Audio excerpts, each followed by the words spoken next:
Today on Locked On Vikings, we're talking about Ed Donatell's job security and perhaps appropriately a whole bunch of cornerback questions from you guys because it's Twitter Tuesday. Welcome to Locked On Vikings.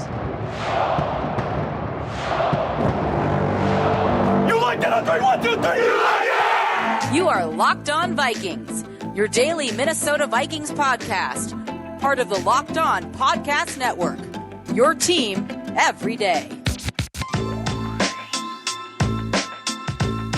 Hello, and welcome to the Locked On Vikings podcast, part of the Locked On Podcast Network, your team every day.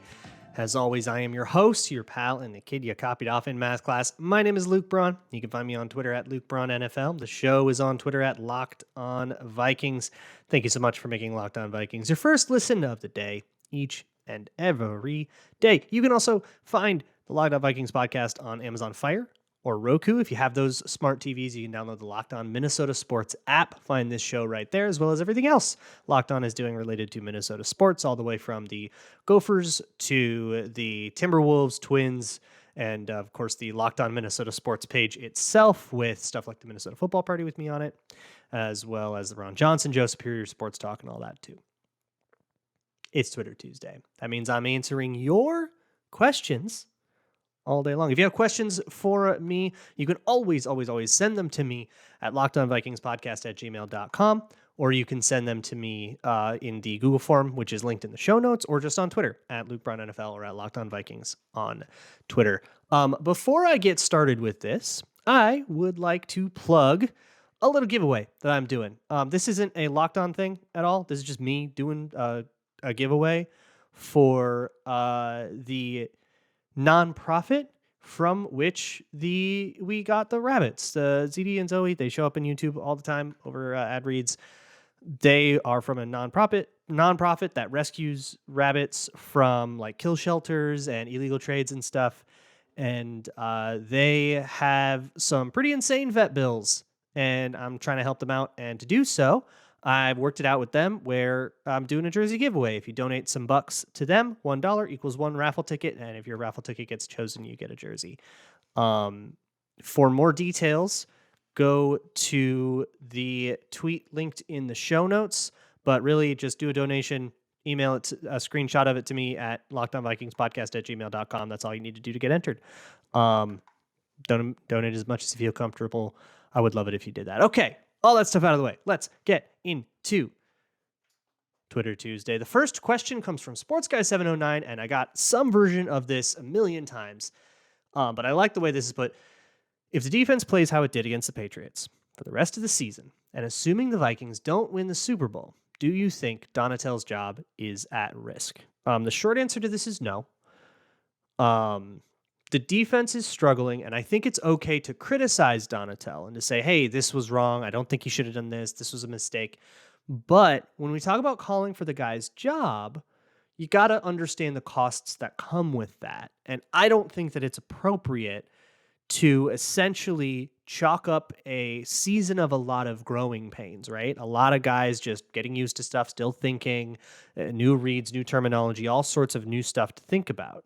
I don't think that it's fair to look at that, or I don't think it's wise, maybe is a better word, to look at that and say that is causing a bunch of defensive stuff. Well, let's fire the guy that did that and then bring in a new guy with a new scheme and a new idea and go back to square one where we will experience all these problems again. To me, the best way to fix the Vikings defense is with a little bit of continuity and to just let players get a little faster at it. And if you disagree, and if you say, well, more of the same, the definition of insanity, blah, blah, blah, then I would challenge you to tell me, okay, what is the existential flaw with Ed Donatell's scheme? And don't say shell coverage. Don't tell me that the safeties are too deep. No. A lot of teams are doing that, all right? The Eagles are running basically the same scheme, and their defense rocks. A whole bunch of that scheme is run by like 18 teams in this league. So don't tell me that it's a Fangio scheme. And that, keeping too high safeties at the beginning of the snap all the time is the problem. You got to tell me what Donatell himself is doing and tell me about like what is he calling the wrong coverages in situations and stuff. I don't really see that. So for me, I'm not too big on the fire a guy after 1 year thing. Um, and I think for a lot of fandom, everything kind of looks like a nail. There's a problem, fire the guy. If the player's playing bad, bench him, get a new guy. Like, what if we just fixed the problem? And to me, the big problem is guys aren't used to it. So let them get used to it. And then let's see how the defense looks. And to me, I you need a little patience.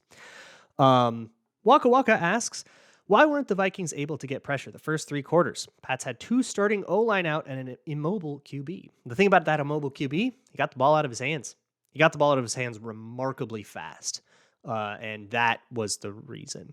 And the reason a big reason he could get the ball out of his hands was because of issues in coverage. I have a huge Patreon thing and an article coming out later this week about what the problem there is. A lot of it's Cam Bynum, and some footwork issues there. A lot of it is, coverage busts and stuff. I think things are just a little slow and things aren't quite spaced the way you wish they were. Yeah, I guess it's like spacing and just getting used to being like a zone landmark kind of team is just not what guys like Eric Kendricks and Harrison Smith have been used to for 8 years.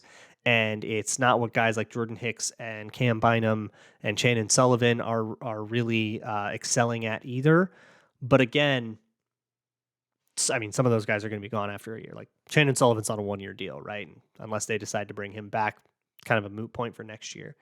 But that's where I think the problem lies. But the coverage is letting down the pass rush in this particular case. Zadarius Smith was absolutely crushing those dudes. He could have had 12 pressures if the coverage held up. Peter Larson asks, are the Vikings winning more despite Kirk's worst stats or because of his worst stats? Is there some correlation with Kirk's worst stats and the Vikings playing a more winning style of football?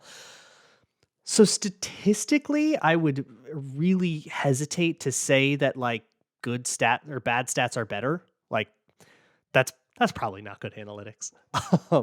But what I will say is I think the decrease in stats are a byproduct of something that is better, of Kirk Cousins wanting to find more plays and extend more plays. And that means he might take some more sacks. He's chanced some things that have led to some interceptions because he tried to throw a pass that needed to be perfect and it wasn't. Bradley Knorr asks, how good was the Patriots' pass rush in that game? Also, were the Vikings handling pressure well, or did they throw more quick passes? I think the protection calls were really good. I think they did a good job getting a hat on a hat. They had a couple times with like unblocked people, but sometimes that can be part of the protection as well, where you say, hey, if somebody's going to be unblocked, but we have a great hot route that counters that, so we can really punish it. And so you'll be happy with leaving a guy unblocked. But I think the line played well. Yeah, I think the protection, and it's like the pressure rate was like surprising. It was still like 30-some%, and it felt like not that much pressure. And I think a big part of it too was Kirk overcoming that pressure. Good play versus pressure is still not going to be as good as average play with no pressure. But you're not going to get no pressure. That's pie in the sky. So playing well under pressure is, in a sense, a little bit more valuable because I think it just maps better onto the real world, especially when you're going up against good teams. And like the Patriots going into that game, at least, were in playoff position. They are no longer in playoff position thanks to specifically the Vikings.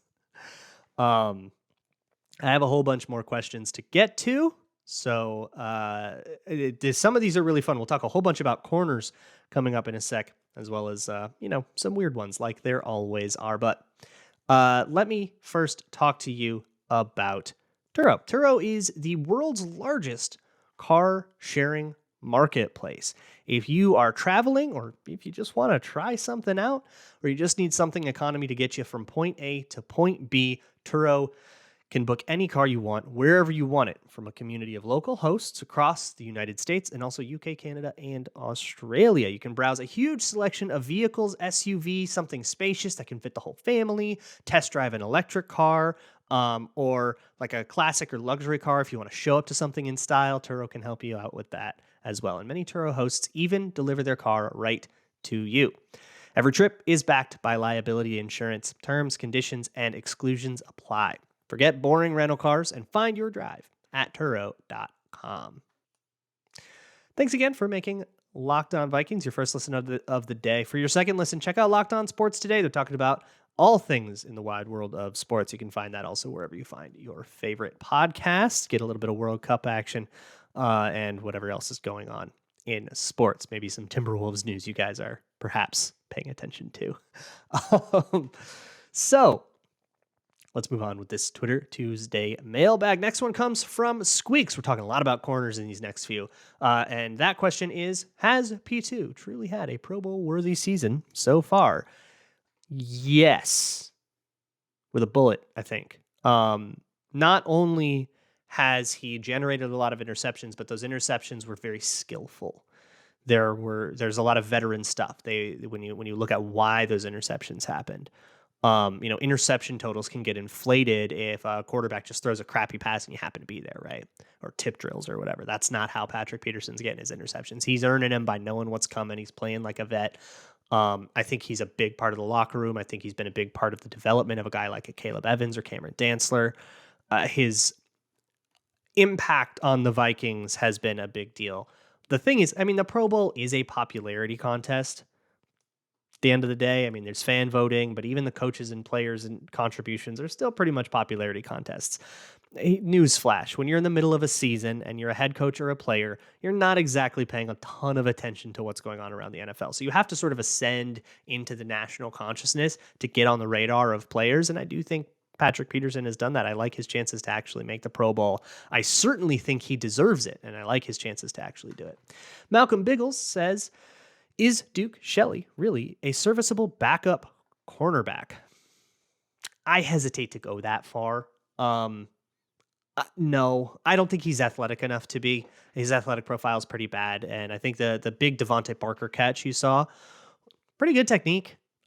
He turned it right. He didn't do anything really wrong. He just didn't have the explosion to keep up. And I don't think you can really trust that guy on the field unless you're in an emergency situation, which the Vikings were in. They were down to their fourth option. So you start putting up with that thing once you're down to your fourth option. But if he were the second option, hence backup, I would probably not be very satisfied with that.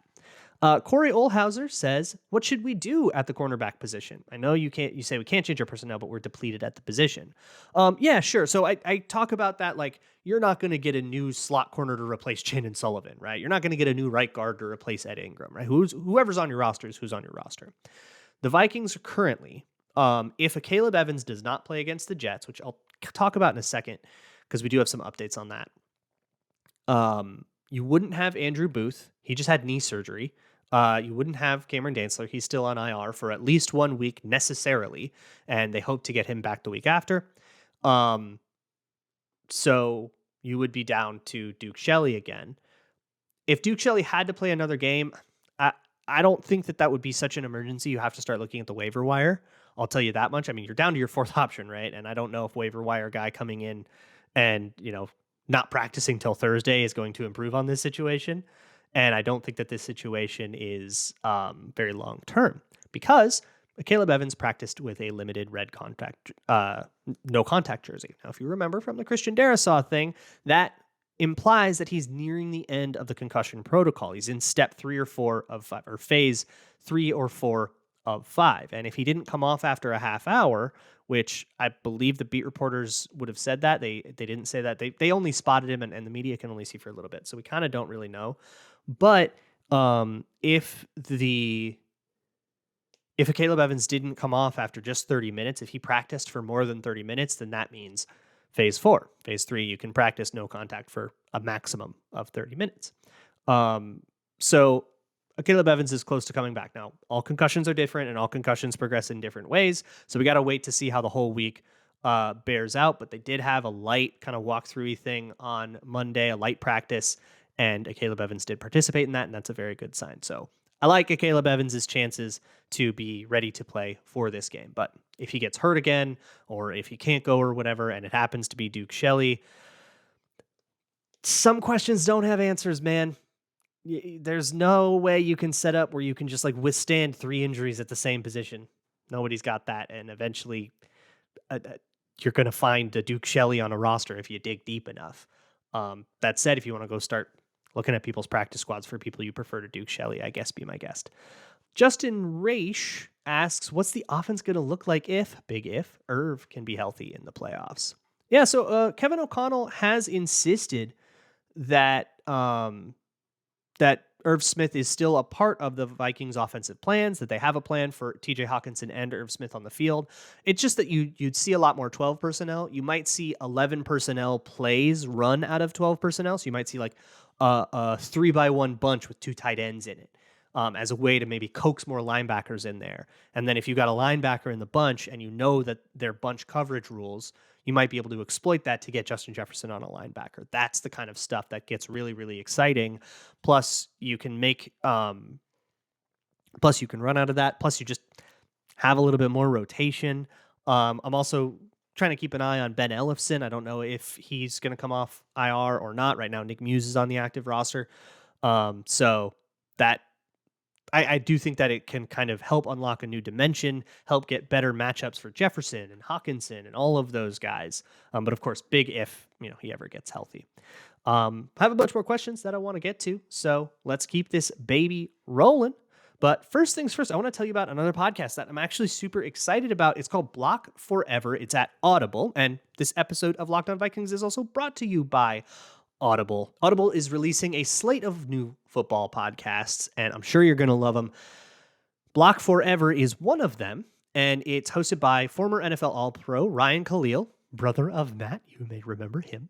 And Ryan Khalil takes the conversation about football to the next level, talking to former players, coaches, and really giving you a more kind of gritty inside view of what it's like in the locker room. Stuff like Christian McCaffrey talking about his love-hate relationship with fantasy football, Juju Smith-Schuster giving honest opinions on other players and positions in the league. And especially with the former players, once you're not beholden to an NFL team's PR department, you can let your hair down a little bit and talk about the nitty-gritty details. That's when you get some of the best storytelling. So I'm very excited to check that out. You can check that out right now. Available everywhere, anywhere you get your favorite podcast. It is, again, a Block Forever. You can get the full series wherever you find this show. Audible, get in the game. Moving on with this Twitter Tuesday mailbag. Hey, if you want some more in-depth stuff, how about find me on Patreon, patreon.com/LukeBraunNFL. You can find a very in-depth Kirk Cousins review that will have posted by the time you guys are listening to this, as well as some stuff on Cam Bynum coming up later, some stuff on how the Vikings used mesh in particular in key situations, and hopefully expand your understanding of what exactly the Vikings are going through and what's going well, what isn't, all that stuff. Moving on, let's go to a question from Scooter, who says, why doesn't O'Connell incorporate Wangu into our offense?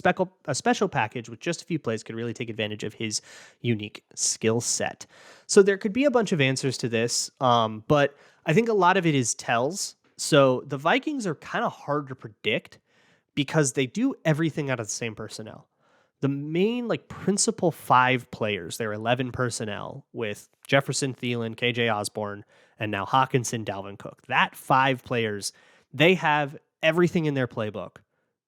Some version of it runs out of 11 personnel. So when those 5 guys are in the huddle, the defense could see anything in the entire playbook. And that's really potent when you get to faking things, misdirecting things, and it can really open up a lot of good situations. When you start working rotational guys in there, get the same question with Rager, right? Rager, Wangu, more Johnny Munt. Why doesn't Nick Muse get in there? CJ Hammond stuff. It starts to narrow down the amount of plays that can be, and then it becomes harder to get away with deception. This is the logic that got McVay to the Super Bowl in 2018, and I think the Vikings are actually their offense looks a lot like that 2018 McVay offense, with a few tweaks to prevent the Bill Belichicking of 2018. Put up 33 on him. So yeah, that would be why. If you want Wangu to be involved, he needs to be able to also work the staple plays, the bread and butters. He needs to be able to just do zone and duo and just run those, because if he's just a package player, then the defense is going to figure that out pretty quick and say, Wangu's in. This is one of their package plays. It's not going to work as well. Andy Spillum says, is there anything we can do to match up with the Eagles D line. Linval, Sue, Cox, that rookie, I assume you mean Jordan Davis. Are we just boned? Somebody asked a very similar question about the Jets and like Quinnen Williams and everybody. So I think the answer is really similar to what they did against New England. You just need to be really smart about your protections. If you do have Blake Brandel, Christian Darrisaw did not practice on the short Monday practice. He's still in the concussion protocol, so you still have Blake Brandel. They gave him so much help, so much chipping with CJ Ham or tight ends or somebody over there. They had to run a lot more out of 21 and 12 personnel, so they had that extra chipper. That's going to be what you have to do again to just help those matchups. But then a lot of it too is just making sure that you call protections that don't leave your most vulnerable players in one-on-one situations, or at least limit that, right? They're going to get Blake Brandel one-on-one sometimes. Those guys get paid too, right? They're going to have some game plans that work, but you just got to try to limit and mitigate. Joe says, other than Jefferson, who is the next Viking you hope to see get a long-term extension? So I guess we got to look at the 2020 draft class for this, right? Because those are the guys who are all going to be up for extension, headed into contract years next year. So that's Cam Dantzler. I definitely want to keep Cam Dantzler in house. I think he is very close to being a very, very good corner, and a little bit more development, and he'll absolutely be worth it. I already think he's been playing pretty well, and I think he's like one or two steps forward away from being like a true blue starting corner. Plus, we just got to keep these corners around because Patrick Peterson retires any minute now, and they're going to be pretty depleted for the long term, especially if Andrew Booth can't get healthy. If you can't get Lewis Seen to stay healthy, that was a pretty rough injury. Like those things also kind of hurt you. Helps to have a Caleb Evans though, as a depth piece. Who else from the 2020 class? I guess Cleveland. James K asked, is Cleveland playing at a level worthy of a contract extension? I would say a modest one, but I wouldn't break the bank over it. But he has taken like a step forward a little bit every time. Like it's enough. I don't think he's playing at a Pro Bowl level or anything, but I do think he's having a very solid season. So yeah, but you're not giving him, the Joe Tooney contract. But yeah, I would give him like a couple years at reasonable guard pay. So I guess Cleveland and Dantzler would be next on the list, and then you go to the 2021 guys the year after that. That's when we're starting to talk about Darrisaw and Wongu and so on. Daniel Hampshire says week 1 versus the Packers, I was expecting Jefferson to do that every week. Then versus the Eagles, he did the exact opposite. We've seen some big plays from JJ since then, but Kevin O'Connell isn't scheming him like in week 1 anymore. Was that just unique circumstances, or do you think something else? Buddy, week 1 was like the third best game of Justin Jefferson. I mean, so every game is going to be different because every defense is going to approach the Vikings differently, and finding how to counter that and to get Justin Jefferson the one-on-ones or the zone opportunities that he needs is going to be a different challenge every week. There is not an answer you can just spam and just get that guy open every time, right? Because if you call something a whole bunch, the next team is going to come prepared for that. And so you have to constantly be kind of like one-upping each other. And it's just a difficult thing. You're not going to win that battle every time. However, I will say he's had 4 games under 100 yards this year. We're in week 13. He's at 4 games under 100 yards that were not 100-yard games. One of them was a 98. Week 13. Brad Nelson says, has your opinion of the Vikings draft day trade with the Packers changed now that Christian Watson is blowing up? No. It's a process thing, and the opportunities that the Vikings acquired were insane. The value that the Vikings acquired in terms of draft pick opportunities were insane. Now, if the Vikings picked the wrong dude with those picks, that's a separate decision to me, and it has nothing to do with the trade, because they could have picked someone better. And Packers certainly didn't know who we were going to pick when they gave us 2 second-round picks for 1 second-round pick. They just traded up to get their guy a lot, and they just paid more than they probably had to. They just got out negotiated. If you buy a great loaf of bread that should cost $10 because it's real good, and you pay $30 for it, that loaf of bread being real good doesn't make you the overpay any less of an overpay. Nathan Holtz asked, and by the way, don't overreact to Christian Watson. Right now, half of his receptions are touchdowns. That's not sustainable. Let me see him sustain some things. Let me see him really beat some guys on routes and be a little bit more than an after catch merchant.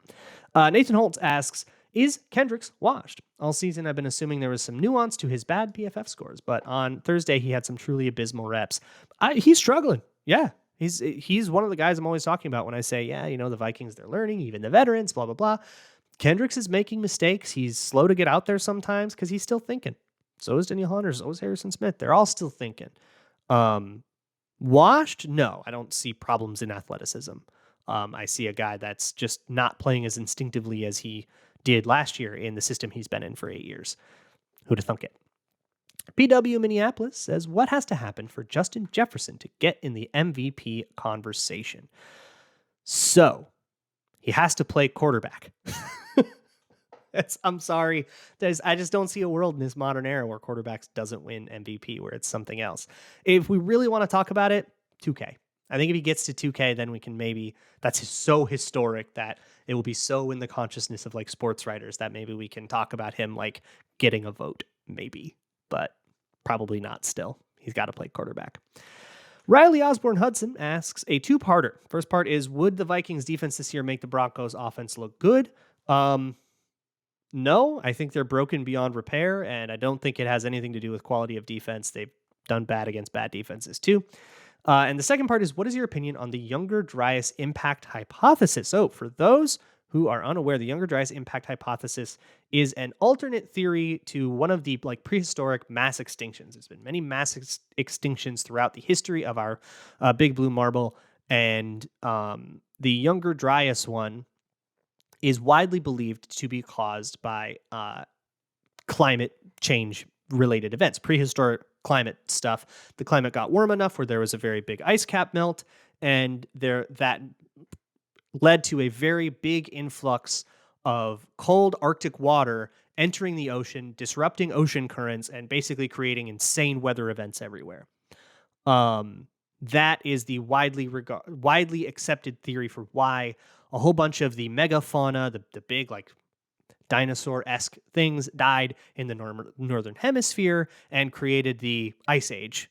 I think there's a more fancy scientific name, but that's the cause of the Ice Age. And the Ice Age didn't really happen in the southern hemisphere the same way it did in the northern hemisphere. The impact hypothesis that Riley Osborne Hudson brought up is basically an alternate theory that says, nope, it was meteors. I don't think I buy it. It really relies on meteors hitting in specific places at specific times to really perfectly explain everything. And there's some holes in the logic when you really look into the science of it, and there should be evidence where there isn't. It feels a little bit like a really, really reachy thing that you could believe in if you squinted really hard enough and you really wanted some evidence that climate change isn't a problem. So I don't really buy it. A little bit of an Occam's razor thing. The ocean currents have a lot of impact on the weather because they affect the salinity of the water, the density of the water, and therefore how much the water is interacting with the air and the air pressure and weather systems and all that stuff. So a major change in the water temperature, we know how much that affects weather. Google hurricanes and how they work. So yeah, I'm going to go with the mainstream on this. Stralwiat asks, how was your Thanksgiving? It was great, man. Thanks for asking. Love to overeat and then take a nap in the car and then wake up just in time to watch the Vikings kick off and win a game. Can't complain, man. That's going to be it for Twitter Tuesday. Tomorrow, I'm going to get into some deeper stuff. We might even talk a little bit about safety technique. I want to talk about safeties a lot. I don't know. It's just what I'm feeling right now, but we'll see. We'll see about it tomorrow. I'll get into something deep, and then we're on to Jets mode. Check out Locked On Sports today. Check me out on Locked On or on patreon.com/LukeBraunNFL. Donate to the Bunny charity, and maybe you can win a Vikings jersey. All the info in the description, as I said. I'll see y'all tomorrow, and as always, Skol.